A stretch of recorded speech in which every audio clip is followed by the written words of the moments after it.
प्रिय छात्र छात्राओं, नमस्कार। आज की कक्षा में हम प्रमुख मूर्धन्य साहित्यकार, प्रमुख कहानीकार अमर्त्य पर चर्चा कर रहे हैं।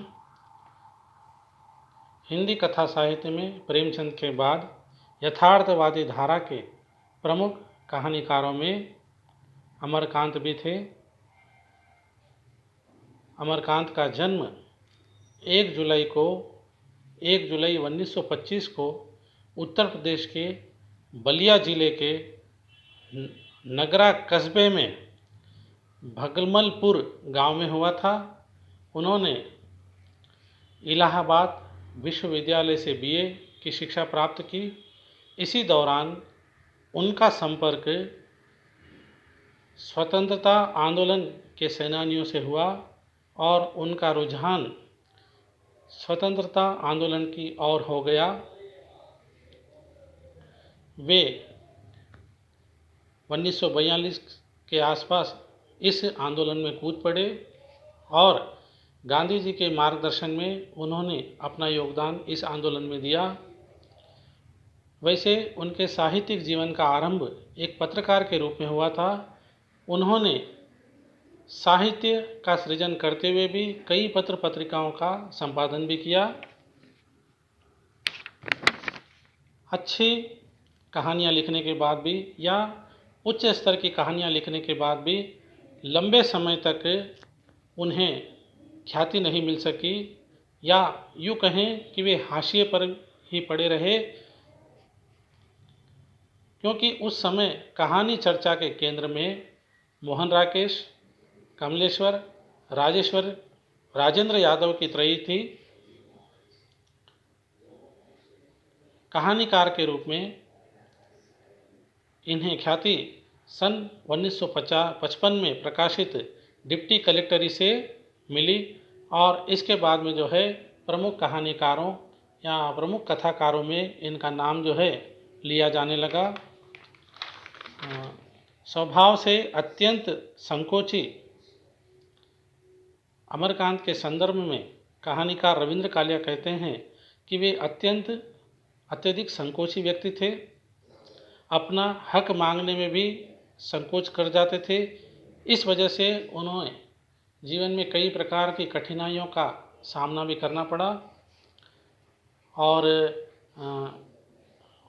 विश्व स्तर के साहित्यकार गोरकी की एक कहानी है शरद की रात।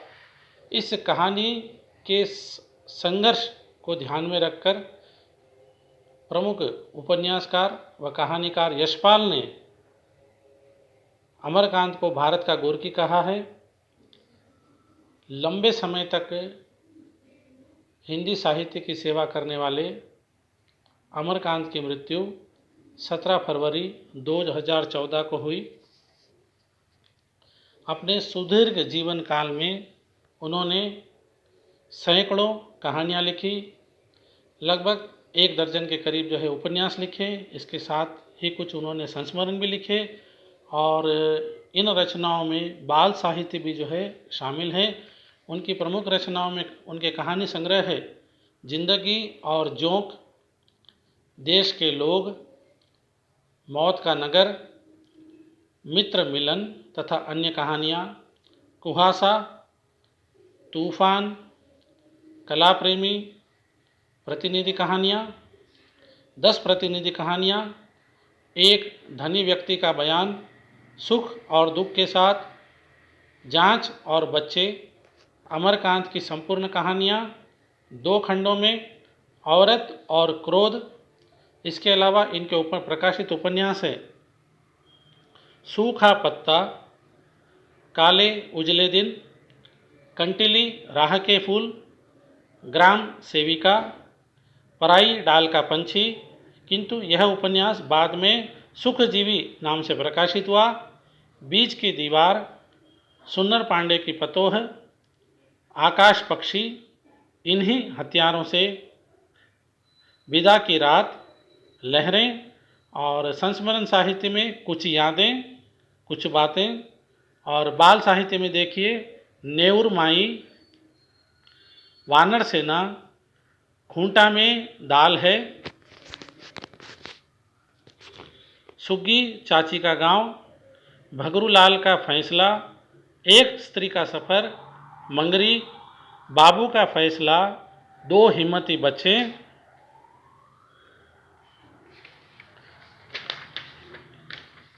इनके विपुल साहित्य सृजन को देखकर और हिंदी साहित्य की इनकी सेवा को देखकर इन्हें सोवियत लैंड नेहरू पुरस्कार मिला और इनके उपन्यास इन्हीं हथियारों के लिए जो भारत छोड़ो आंदोलन की पृष्ठभूमि में लिखा गया था के लिए साहित्य अकादमी पुरस्कार 2007 में मिला और इनके संपूर्ण साहित्य के लिए वर्ष 2009 में इन्हें भारतीय साहित्य का श्रेष्ठ कहा जाने वाला पुरस्कार ज्ञानपीठ पुरस्कार इन्हें मिला।